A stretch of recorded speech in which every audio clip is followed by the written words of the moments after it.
My heart jackhammered against my ribs as I stepped out of the sleek black town car, the cool San Francisco night air doing little to calm the storm inside me. The Grand Meridian Hotel loomed ahead, its glass facade glittering like a beacon of ambition in Silicon Valley's cutthroat tech scene. Tonight was no ordinary gala, it was a battlefield, and I, Emily Harper, was walking straight into the lion's den. At 32, I was about to face my older sister Lauren for the first time in years, and the weight of our history pressed down on me like a collapsing server. The last time we'd spoken, she'd dismissed my career as a cute little coding hobby, her words slicing deeper than I'd ever admit. Now, I was Chief Innovation Officer at Nexus Technologies, a title she didn't know I held, and I was here to prove I was no longer the little sister living in her shadow. But as I smoothed the tailored navy blazer hugging my frame, the gold Nexus pin glinting on my lapel, a flicker of doubt crept in. Could I really hold my own against Lauren, the golden child who'd always outshone me? The hotel's marble lobby swallowed me whole, chandeliers casting golden light across tech moguls and venture capitalists sipping overpriced champagne. I clutched my clutch purse, a understated leather number, nothing like the flashy designer bags Lauren favored, and scanned the crowd. My palms were slick, my breath shallow, but I forced my shoulders back. I'd earn my place here, even if my family never saw it. Growing up in Seattle, I was always Lauren's little sister, the B-plus student who couldn't match her straight-A report cards or her Stanford MBA. Lauren was the sun, and I was the moon, forever reflecting her light. Our parents didn't mean to pit us against each other, but their pride in her, valedictorian, prom queen, Apex Capital's youngest VP, left me invisible. "Emily's trying her best," Mom would say, her tone heavy with pity, while Dad bragged about Lauren's latest promotion over Thanksgiving dinner. I'd bite my tongue, swallowing the sting, knowing my regional coding award in high school meant nothing next to her full-ride scholarship. College was no better. I started at the University of Washington as a finance major, chasing Lauren's path, but I hated every second. The numbers felt like chains, and by sophomore year I dropped out, my parents' horror echoing through our tense family calls. Lauren never wavered, Dad said, as if my struggle was a personal failing. 6 months later, I re-enrolled, tried psychology, then finally found my calling in computer science. It took me 6 grueling years to graduate, each semester a battle against self-doubt and my family's expectations. Meanwhile, Lauren was already a junior analyst at Apex, her starting salary dwarfing our parents' combined income. My graduation was a footnote. Lauren didn't even show, citing a critical meeting. Her arm, I told myself it didn't matter, but the ache lingered. My early career was a mess of short-lived tech jobs. Help desk, junior developer, freelance gigs that barely paid rent. I bounced between startups, each one a gamble that never quite paid off. Then came the first real blow. My first job at a scrappy Seattle startup imploded when a rival firm hacked our system. My code, hours of my life poured into it, was exposed online, branded as amateur by anonymous trolls. I worked 72 hours straight, fueled by Red Bull and desperation, to patch the breach and save the company. No one thanked me. The CEO took credit, and I was just the tech girl who fixed things. It was a brutal lesson in the tech world's ruthlessness, but it lit a fire in me. I wasn't going to be invisible forever. That's when Victor Grayson entered my life. A grizzled tech mogul in his 60s, Victor had seen companies rise and fall like empires. I met him while freelancing, tasked with recovering his firm's corrupted database. Everyone else had given up, but I found a workaround, a hacky, unconventional solution that made Victor's eyes light up. "You don't think like the rest of them," he said, handing me his card. "That's rare." His words were a lifeline, the first time anyone saw me as more than Lauren's shadow. We stayed in touch, and he became my mentor, pushing me to trust my instincts. While Lauren dismissed him as some washed-up tech guy, I was coding late into the night, building an AI-driven analytics platform that could predict market trends with eerie precision. It was my secret, my obsession, a dream I didn't dare share with my family. Victor's call came on a rainy Tuesday as I reheated leftover pizza in my cramped Oakland apartment. "Emily, I need you at Nexus Technologies," he said, his voice urgent. "They're a startup on the edge of collapse, but their AI tech is gold. They just need the right person to steer it." Nexus was a San Francisco darling, its sleek office plastered with a glowing sun logo, but inside it was chaos, layoffs, hushed whispers, and a board ready to pull the plug. Victor wanted me as a consultant, a role I felt wildly underqualified for. "I'm just a coder," I protested. He laughed. "You're a problem solver. That's what they need." The contract paid more than I'd earned in years, but the real stakes were higher. This was my chance to prove I was more than the family screw-up. My first week at Nexus was a nightmare. A disgruntled ex-employee leaked our project data to a competitor, and I spent sleepless nights tracing the breach, my laptop screen burning my eyes as I fought to secure our intellectual property. The leak nearly triggered a lawsuit that would have bankrupted us. But I plugged the gap just in time, my fingers trembling as I hit save. The board barely noticed, their skepticism palpable. I was the young, untested consultant, and they were a room of gray-hailed execs who'd seen startups crash and burn. Only Sarah Chen, the head of engineering, believed in me. "We've got 6 months before we're out of cash," she whispered, showing me their AI platform, a brilliant system crippled by a strategy-chasing bloated corporate clients who took years to sign. I saw the problem instantly. Nexus was pitching to giants when mid-size firms, nimble, hungry, and ready to adopt, were the real market. I spent weeks buried in data, my apartment littered with coffee cups and market reports, crafting a proposal to pivot our focus. It was a gamble that could save Nexus or sink it. The board meeting was a crucible. Richard Klein, a senior exec with a penchant for condescension, tore into me. "You're barely out of college and you think you can rewrite our strategy?" he sneered, his voice dripping with disdain. My stomach churned, but Victor's steady gaze anchored me. "She's right," he said, his tone unyielding. "Give her 3 months." The board relented, but the message was clear: fail, and I was done. Those 3 months were hell. I led a ragtag team, working 18-hour days to overhaul marketing, retrain sales, and pitch to new clients. Every morning, I woke up, convinced I'd crash and burn, Lauren's voice echoing in my head. "You're always jumping from one thing to the next, never measuring up." Then, disaster struck. During a demo for a multi-million-dollar client, a hidden bug in our platform crashed the system mid-presentation. The client's CEO stood, ready to walk out, as my team looked to me in panic. I opened my laptop, fingers flying, rewriting code live while Sarah stalled the room with small talk. Sweat beaded on my forehead, the seconds ticking like a bomb.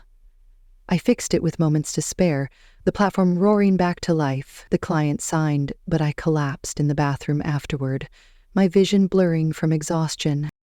8 weeks in, the numbers spoke, a 50% revenue spike, new contracts flooding in. The board was stunned. They offered me the Chief Innovation Officer role, a title that felt surreal. I accepted, my hands shaking as I pinned the Nexus logo to my blazer. But I kept it for my family.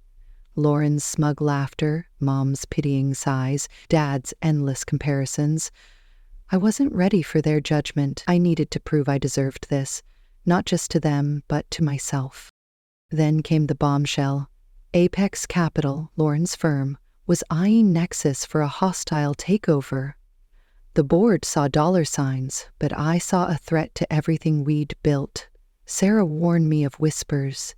Apex was funding a rival to sabotage us. The gala at the Grand Meridian was our chance to meet Apex informally, to gauge their intentions. I chose my outfit carefully, a sharp navy suit, understated but powerful, the Nexus pin my quiet rebellion. I was no longer the girl Lauren mocked at family dinners. But as I stepped into the ballroom, the chandeliers casting long shadows, I saw her, Lauren, radiant in a crimson designer dress, working the room like she owned it. My stomach twisted. This wasn't just a gala, it was a reckoning. I lingered by the bar, sipping sparkling water, watching Lauren charm a group of execs. Her laugh carried, sharp and confident, as she shook hands with Richard Bennett, her boss. I overheard a snippet of conversation. "Have you met Nexus's new CIO? No one knows much about them." My pulse quickened. "They didn't know it was me." Lauren's voice cut through the noise. "Oh, Emily's here? My little sister?" Probably tagging along with some tech bro, hoping to network. The crowd chuckled, and my cheeks burned. She hadn't seen me yet, but her words were a blade slicing through years of buried hurt. I could have retreated, slipped out the door and let her win again. But something snapped. I set down my glass, straightened my blazer, and walked toward her. Lauren's eyes locked on me, her smile faltering for a split second before snapping back into place. "Emily," she exclaimed, loud enough for heads to turn. "What a surprise. What are you doing here?" The subtext was clear. "You don't belong." I leaned in for a stiff hug, my voice steady. "Good to see you, Lauren. It's been a while." She introduced me to Richard as my baby sister who dabbles in tech support, her tone dripping with condescension. Richard's handshake was polite, but his eyes flickered with disinterest. I swallowed my anger, engaging him in a discussion about tech finance integration, my knowledge surprising him. Lauren's smile tightened, her discomfort growing as I held my own. Then she went for the kill. Serrating a crowd, she launched into a story about my pathetic college years, my endless job hopping, my failure to find a place. The room quieted, eyes on me, some amused, others uneasy. "She's here tonight, somehow," Lauren said, air quoting networking, as if it were a joke. My heart pounded, old wounds reopening. I was 16 again, watching her belittle my science fair project in front of my teachers. But this wasn't high school. I stepped forward, my voice cutting through her monologue. "Lauren, I see you're sharing family stories. Care to catch up on recent events?" Her laugh was sharp, nervous. "What, another job change? Hard to keep track." Before I could respond, a rival CEO, Mark Heller, a shark who tried to discredit me after the data leak, approached, his smirk venomous. "Emily Harper, the coder who botched that startup hack? What's she doing here?" The crowd murmured, Lauren's eyes gleaming with triumph. I was cornered, my reputation on the line, but then Richard stepped forward, his voice like thunder. "Enough. That's our chief innovation officer you're talking about." The room froze. Lauren's face went white, her glass trembling in her hand. "What?" she whispered, disbelief cracking her perfect facade. Richard turned to the crowd. "Emily Harper is Nexus Technologies' CIO, the mind behind their turnaround. Apex is here to discuss a partnership, not to mock her." The air shifted, eyes now on me with respect, curiosity, and shock. Lauren's world was crumbling, and I stood tall, no longer her shadow. But as I launched into a pitch about Nexus's AI platform, a single question burned. What would she do when she realized I held the power to reshape her future? The ballroom's golden glow faded behind me as I stepped into the cool San Francisco night, the weight of the gala still pressing against my chest. My navy blazer felt like armor, the Nexus pin on my lapel a quiet reminder of who I'd become, but my hands trembled as I slid into the town car. Lauren's pale, shocked face haunted me.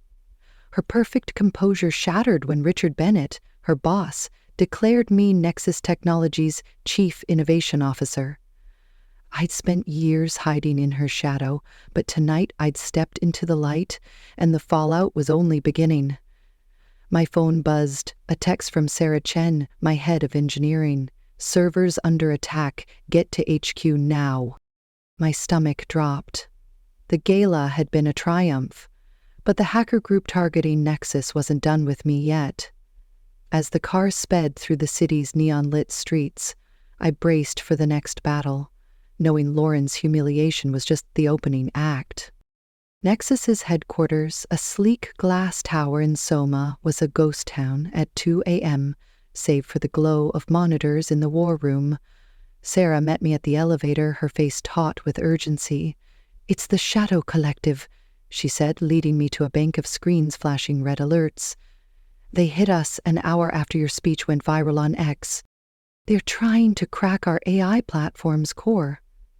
The Shadow Collective was a notorious hacker syndicate, known for targeting rising tech stars to extort or destroy. My pitch at the gala, meant to secure Nexus's future, had painted a bullseye on us. I sat at the command terminal, my fingers flying across the keyboard as I traced their attack vectors. "They're after the predictive model," I said, my voice steady despite the adrenaline. "My secret project, a machine learning algorithm that could forecast market shifts with 92% accuracy, was Nexus's crown jewel. If they stole it, we were finished." For hours, Sarah and I battled the intrusion, our team of bleary-eyed coders patching vulnerabilities as fast as the hackers exploited them. My vision blurred, the gala's champagne and exhaustion a toxic mix. But I couldn't stop. The media was already circling, tech blogs speculating about Nexus's new CIO under fire. A wrong move and my reputation, already fragile after Mark Heller's attack at the gala, would crumble. At 5 a.m. we finally locked them out, but not before they left a chilling message on our servers. "We know who you are, Emily Harper. Step back, or we'll burn Nexus down." I leaned back, my heart pounding. This wasn't just about code. Someone had tipped them off, and I couldn't shake the feeling it was connected to Apex Capital's takeover rumors. By morning, my phone was a war zone of notifications. Industry insiders praised my gala performance, but the hacker attack was trending, with X posts questioning my leadership. I ignored them, focusing on damage control, but Lauren's call cut through the noise. Her name on my screen felt like a punch. I answered, bracing myself. "Emily?" she said, her voice raw, unlike her usual polished tone. "We need to talk about last night?" I could hear the hurt beneath her words, the sting of my secrecy.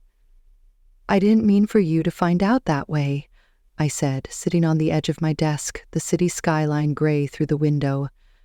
"I needed to prove myself first, Lauren. You know why." Silence stretched between us, heavy with years of unspoken resentment. "6 months as CIO, and you didn't tell us?" she said, her voice cracking. "Mom and Dad got an anonymous email about it before the gala. They're devastated." My breath caught. An anonymous tip? Someone had wanted my family to know, to stir the pot before I was ready. "Who sent it?" I asked, my mind racing. Lauren hesitated. "I don't know, but it's why I was so harsh last night. I thought you were hiding to make me look foolish." Her admission hit hard. Lauren, the untouchable VP, admitting vulnerability. I softened despite myself. "I hid it because I didn't think you'd believe me," I said. "You've always seen me as the screw-up." Another pause, then. "I was wrong, Emily. Richard called me in this morning. I'm off the Nexus acquisition team. My career's on the line." Her voice trembled, and for the first time I saw her not as my rival, but as someone grappling with failure. "I'm sorry," I said, meaning it. "But we need to move forward. Apex and Nexus are meeting next week. Can we keep this professional?" She agreed, her tone subdued, and hung up, leaving me with more questions than answers. The anonymous tip gnawed at me. Who had access to my personnel file? Nexus's HR was airtight, and only Victor and Sarah knew I'd kept my role from my family. I called Victor, who was sipping coffee at his Marin County estate. "Sounds like someone's playing chess," he said, his voice calm but sharp. Apex is sniffing around, and this hack smells like sabotage. Watch your back, Emily. His words echoed as I prepared for the day, the hacker's threat still burning in my mind. I couldn't afford to falter, not with Apex circling and my sister's career hanging in the balance. That evening, I drove to Seattle for a family dinner, the familiar dread settling in. Mom and Dad's suburban home hadn't changed. Same cedar siding, same rose bushes Mom fussed over. Lauren's black Mercedes was already in the driveway, a stark contrast to my practical SUV. Inside, the air was thick with tension. Mom bustled in the kitchen, her smile forced, while Dad sat stiffly, his usual cheer absent. Lauren, in a tailored sweater, looked smaller than at the gala, her eyes avoiding mine. Over roasted chicken, the silence broke when Dad cleared his throat. "Emily, CIO of Nexus, why didn't you tell us?" His voice held a mix of pride and hurt, a combination I wasn't used to. "I needed to earn it first," I said, my fork pausing. I didn't want to be judged before I could prove I belonged. Mom's eyes welled up. "We're your family. You should have trusted us." Lauren surprised me, setting down her glass. "She had her reasons, Mom. We haven't made it easy for her." Her admission stunned the table. Dad frowned. "What do you mean?" I took a breath, the words spilling out. "You compared me to Lauren my whole life. You compared me to Lauren my whole life. You told me I'd never match her. When I switched careers, Mom, you asked if I'd ever find my place like Lauren did." Their faces fell, recognition dawning. "We didn't mean to hurt you," Mom whispered, but Lauren cut in. "We did, though." "I did. I've been competitive, cruel even. I'm sorry, Emily." Her apology was raw, a crack in her perfect facade. I nodded, my throat tight. "I resented you too, Lauren, but I'm trying to move past it." The conversation shifted, tentative but honest, as we laid bare years of unspoken pain. It wasn't healing, not yet, but it was a start. Back at Nexus, the stakes skyrocketed. Sarah burst into my office Monday morning, her tablet flashing a leaked email from Apex to a rival startup, Quantum Dynamics. "They're funding Quantum to undercut us," she said, her voice low. "They're building a knockoff of our AI platform." My blood ran cold. Apex wasn't just eyeing a takeover, they were waging war. If Quantum launched first, Nexus's market edge would vanish. I called an emergency meeting with the executive team, but the tension was palpable. James Carver, our CFO, a silver-hailed veteran who'd never trusted me, leaned forward. "You're too young for this, Emily. A seasoned CIO would have seen this coming. Maybe it's time we bring in someone with experience." His words were a knife. The room's silence deafening. An internal coup was brewing, and I was losing ground.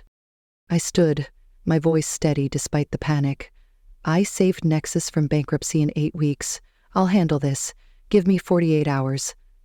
They agreed, but James's smirk told me he was waiting for me to fail. I spent the night digging into Quantum's funding, uncovering a trail leading to an Apex shell company. But there was more.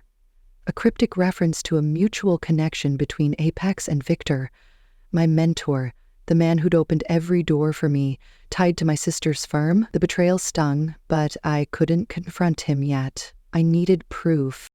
Tuesday brought a call from Richard Bennett. "Emily, I'm proposing a strategic partnership, not a takeover," he said. His tone warm but calculated. "Nexus stays independent, but we integrate your AI across our platform."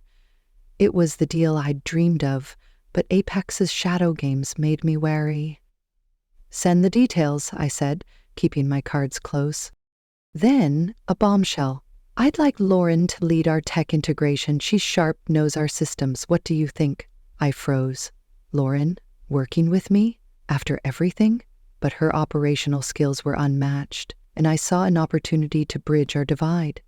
"She'd be perfect," I said, surprising myself. "Our history won't interfere." Richard paused, impressed. "That's leadership, Emily. Not many would make that call." I hung up, my mind spinning. Lauren as an ally could change everything, but the anonymous tip, Victor's potential link to Apex, and the hacker threat loomed large. That night, I found a hidden file in Nexus's servers, buried in the hack's aftermath. A dossier on my college years, detailing every failure, every dropped major. It was the same narrative Lauren had spun at the gala, but weaponized with chilling precision. Someone had fed it to the Shadow Collective, and the only person with that level of access was inside Nexus. James? Sarah? Victor? The betrayal was closer than I'd thought. Yesterday, I offered Lauren the Chief Operating Officer role at Nexus. We met at a quiet cafe in Palo Alto, the offer letter sliding across the table like a gauntlet. Her eyes widened, her coffee untouched. "You're serious? After the gala?" she asked, her voice a mix of disbelief and caution. "You're the best for the job," I said, my gaze steady. "We've proven we can work together.